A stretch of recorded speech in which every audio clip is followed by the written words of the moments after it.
ചാവേറായി.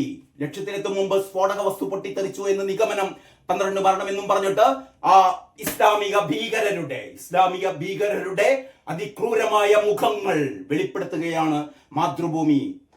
Doctor Shaheen Shahid എന്ന് പറയുന്ന ഹിജാബ് ധരിച്ച എന്താണ് പറയുക, തലയിൽ തട്ടമിട്ട് എന്നെ കാണുമ്പോൾ പേടി തോന്നുന്നുണ്ടോ എന്നൊക്കെ പെൺകുട്ടിയെ കൊണ്ട് ചോദിപ്പിച്ചിരുന്നുവല്ലോ. പേടിയാണ് ഹിജാബ് ധരിച്ച ഈ ഷഹീദിനെ പോലുള്ള സ്ത്രീകളെ കാണുമ്പോൾ പേടിയാണ്. എപ്പോൾ പൊട്ടിത്തെറിക്കുമെന്ന് നമുക്ക് അറിഞ്ഞുകൂടാ. ആ രീതിയിലുള്ള ഇസ്ലാമിക ഭീകരവാദം നമ്മുടെ സംസ്ഥാനത്തുൾപ്പെടെ ശക്തിയാർജിക്കുമ്പോഴാണ് അതിശക്തമായ നടപടികളുമായി കേന്ദ്രം മുന്നോട്ട് വരുന്നത്. എന്നിട്ടും പറയുന്നു ഇത് കേന്ദ്രത്തിന്റെ പാളിച്ച എന്നൊക്കെ പറയാൻ ഇവിടെ ആളുകളുണ്ട് കേട്ടോ. യഥാർത്ഥത്തിൽ അതിഭീകരന്മാരെക്കാൾ അപകടകാരികളാണ് ഇങ്ങനെ പറയുന്നവർ കേട്ടോ. അവർ യഥാർത്ഥത്തിൽ ഇസ്ലാമിക ഭീകരരെ വെള്ളപൂശാൻ ശ്രമിക്കുകയാണ്. എന്ന് പറഞ്ഞാൽ ഭീകരവാദമല്ല പ്രശ്നം, ആ ഭീകരവാദത്തെ തടയിടലാണ് പ്രശ്നം അത്രേ. കാരണം നമുക്കറിയാം, കഴിഞ്ഞ ഒരാഴ്ചക്കുള്ളിൽ നിരവധി ഭീകരന്മാരും നിരവധി സ്ഫോടക വസ്തുക്കളുമാണ് കേന്ദ്രത്തിന്റെ അന്വേഷണ സംഘം പിടിയിലായത് കേട്ടോ. അവരുടെ കൂട്ടത്തിൽപ്പെട്ട ഒരാളാണ് ഈ ഡോക്ടറും. അവരുടെ കൂട്ടത്തിൽപ്പെട്ട ഞാനും പിടിയിലാകുമോ എന്ന് പറയുന്ന ഒരു ഭീതിയിലാണ് ഇദ്ദേഹം. ഇത്തരത്തിലുള്ള ഇദ്ദേഹം എന്നൊന്നുമില്ല, ഈ ക്രൂരൻ, ഈ അധമൻ, ഈ ഭീകരൻ ഈ സ്വയം പൊട്ടിത്തെറിച്ചത്. കാരണം പൊട്ടിത്തെറിച്ചു കഴിഞ്ഞാൽ സ്വർഗത്തിൽ പോകാമല്ലോ, സ്വർഗത്തിൽ ഹൂറികളുമായി രമിക്കാമെന്നല്ലോ എന്നൊക്കെയുള്ള ധമവിചാരം കൊണ്ട് ഈ മനുഷ്യൻ ചെയ്ത പാതകം, ഈ ക്രൂരൻ ചെയ്ത പാതകം, ഇതിനെയൊക്കെ വളരെ കൃത്യമായിട്ട് തന്നെ മാതൃഭൂമി ഈ വാർത്തകളിലൂടെ പുറത്തു കാണിക്കുന്നു. അതിന് ബീഹാർ എക്സിറ്റ് പോളിൽ NDA തന്നെ ആ വാർത്തയും ഇതിൽ കൊടുത്തിട്ടുണ്ട്. പിന്നെ നമുക്ക് കേരളകൗമുദിയുടെ വാർത്ത എന്ന് പറയുന്നത് പ്രധാനമന്ത്രിയുടെ പ്രസംഗമാണ്, അല്ലെങ്കിൽ പ്രധാനമന്ത്രിയുടെ പ്രഖ്യാപനമാണ് കേരളകൗമുദി മുഖ്യ വാർത്തയാക്കിയത്. കണക്കു തീർക്കും, ആർക്കും മാപ്പില്ല മുന്നറിയിപ്പ് നൽകിയ പ്രധാനമന്ത്രി. സംശയ നിഴലിൽ ജെയ്ഷെ മുഹമ്മദ് എന്ന് പറയുന്ന ലോകത്തിലെ ഏറ്റവും വലിയ ഭീകര സംഘടനയാണ് ഇതിന് പിന്നിലെന്ന് കേരളകൗമുദി വാർത്ത കൊടുക്കുന്നു.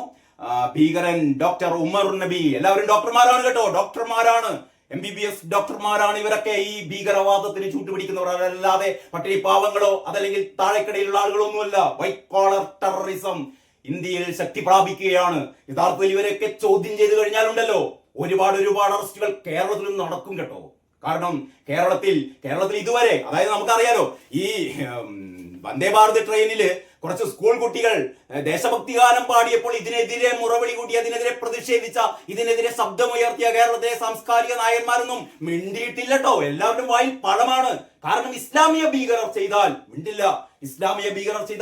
ഇവർക്ക് പേടിയാണ് അല്ലെങ്കിൽ വിധേയത്വമാണ്. ഇസ്ലാമിക ഭീകരരുടെ ചെരുപ്പ് നക്കുന്ന, കാല് നക്കുന്ന ഇവിടുത്തെ സാംസ്കാരിക നായകർ, സാമൂഹിക നായകർ ഒന്നും ഇതിനെതിരെ പ്രതികരിച്ചിട്ടില്ല. ഇവർ പ്രതികരിക്കുന്നത് എന്താണെന്ന് അറിയോ? ഇവിടെ നരേന്ദ്രമോദിയുടെ അല്ലെങ്കിൽ അമിത്ഷായുടെ ഭാഗത്ത് വന്ന ഈ സുരക്ഷാ വീഴ്ച എന്നാണ് പറയുന്നത്.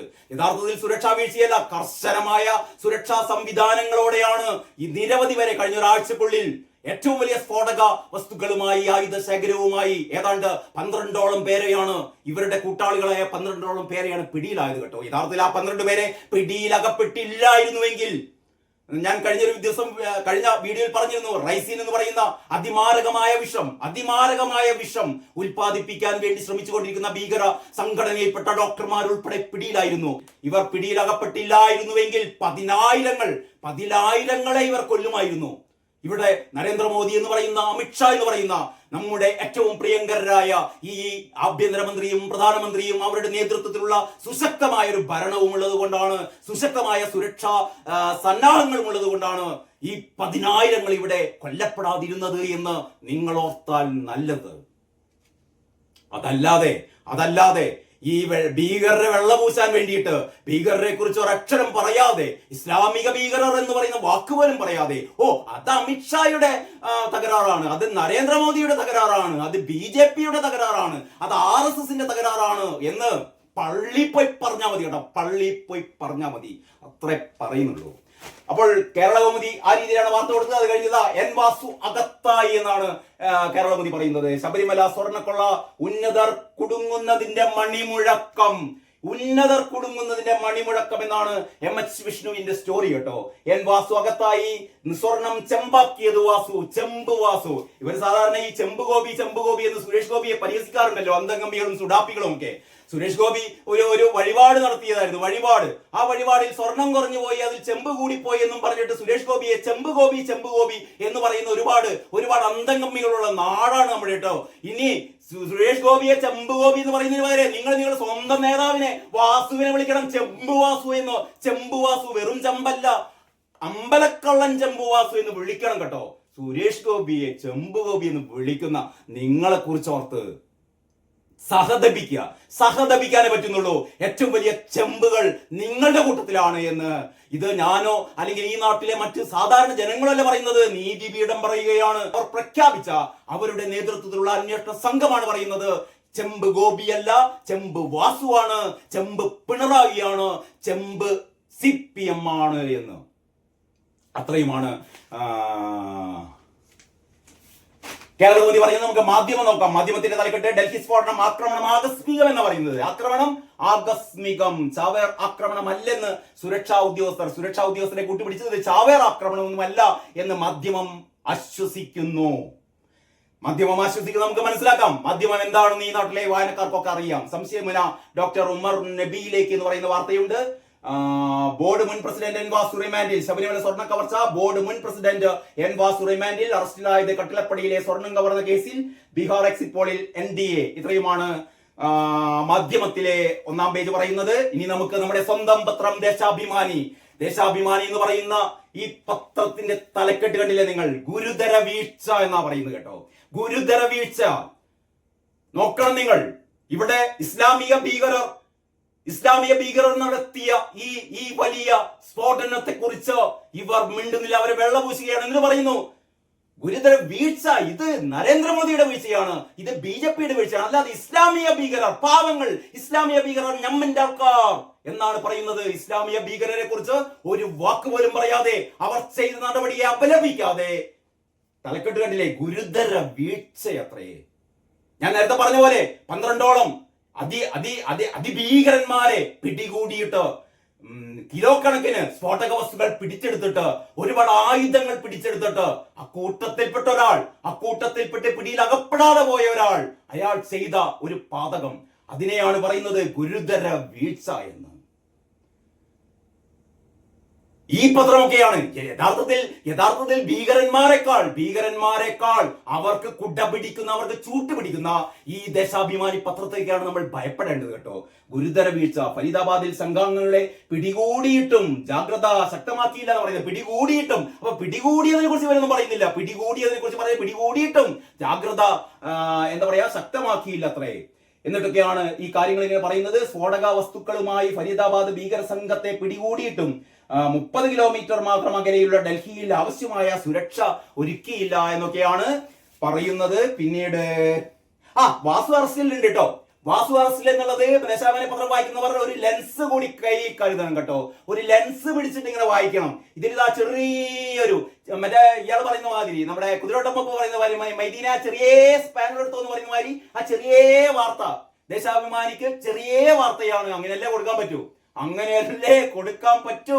എൻ വാസു മോൻ, പിണറായിയുടെ സ്വന്തം മോനാണ് എന്ത് ചെയ്തത്? പിടിയിലായത്. എന്ത് പറയുന്നു? ദേവസ്വം മുൻ കമ്മീഷണർ എൻ വാസു റിമാൻഡിൽ. ഏതോ ഒരു വാസു റിമാൻഡിൽ എന്ന് പറയുന്ന കുഞ്ഞ് വാർത്തയാണ് ദേശാഭിമാനി കൊടുത്തത്. എന്തായാലും അത് ഒന്നാം പേജിൽ കൊടുത്തില്ലേ? അതിലേതായാലും നമുക്ക് ദേശാഭിമാനിയെ എന്ത് ചെയ്യാം? അഭിനന്ദിക്കാം. പിന്നീട്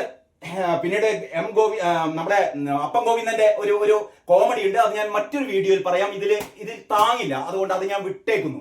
മറ്റൊന്ന്, അവസാനം ദേശാഭിമാനി ഒരു പക്ഷെ നാളെ ഇങ്ങനെ വാർത്ത എഴുതിയേക്കാം. അതായത് പാവപ്പെട്ട കുറച്ച് ഡോക്ടർമാർ, ന്യൂനപക്ഷ വിഭാഗത്തിൽപ്പെട്ട പാവപ്പെട്ട ചില ഡോക്ടർമാർ നരേന്ദ്രമോദിയുടെ ഫാസിസത്തെ, നരേന്ദ്രമോദിയുടെ നേതൃത്വത്തിലുള്ള ഫാസിസ്റ്റ് ഭരണത്തിൽ കീഴിൽ പുറത്തിറങ്ങാൻ പോലും പറ്റാതെ പട്ടിണി പാവങ്ങളായ കുറച്ച് ഡോക്ടർമാർ, താടി നീട്ടി വളർത്തിയ ഡോക്ടർമാർ എന്ത് ചെയ്തു എന്നറിയോ? അവരിങ്ങനെ പോകുന്ന വഴിക്ക് അവരെന്തോ കുറച്ച് പടക്കങ്ങൾ വാങ്ങിയിരുന്നു. ആ പടക്കം വഴിക്കിൽ വെച്ചിട്ട് 2-3 പടക്കം പൊട്ടിപ്പോയി. അത്രയേ ഉള്ളൂ.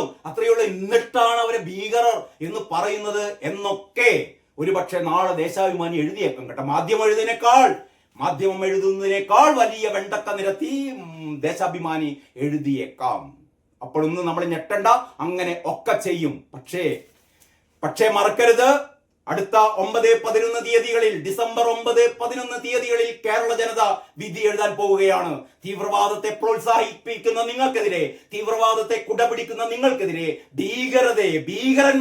ഭീകരന്മാരെ വെള്ളപൂശുന്ന നിങ്ങൾക്കെതിരെ, അമ്പലക്കള്ളന്മാരായ നിങ്ങൾക്കെതിരെ കേരള ജനത വിധി എഴുതാൻ പോകുകയാണ് കേട്ടോ. നിങ്ങളുടെ അതിദാരിദ്ര്യ വിമുക്തമൊന്നും ഒരു മണ്ണാങ്കട്ടയുമല്ല എന്ന് ഇവിടുത്തെ പത്രങ്ങളൊക്കെ പറയുന്നു. അതിദരിദ്രരിത പിണറായിയുടെ ഭരണത്തിന് കീഴിൽ അതിദരിദ്രർ പുഴുക്കളെ പോലെ ജീവിക്കാൻ പറ്റാതെ ഇടഞ്ഞു നീങ്ങുന്ന ഇവിടുത്തെ അതിദരിദ്രരുടെ കഥ ഓരോരോ പത്രങ്ങളും ഓരോരോ ചാനലുകളും ഓരോ ദിവസവും നമ്മളെ കാണിക്കുന്നുണ്ട് കേട്ടോ. അപ്പോൾ ഒരു തള്ളൽ കൊണ്ടും നിങ്ങൾ രക്ഷപ്പെടില്ല വിജയ, രക്ഷപ്പെടില്ല എന്ന് മാത്രമാണ് ഈ 5 പത്രങ്ങൾ നമ്മളോട് പറയുന്നത് കേട്ടോ. ഓരോ പത്രത്തിലെയും വിശദമായ വാർത്തകൾ ഞാൻ അടുത്ത വീഡിയോയിൽ പറയാം. ഏതായാലും എല്ലാവർക്കും നന്ദി, നമസ്കാരം.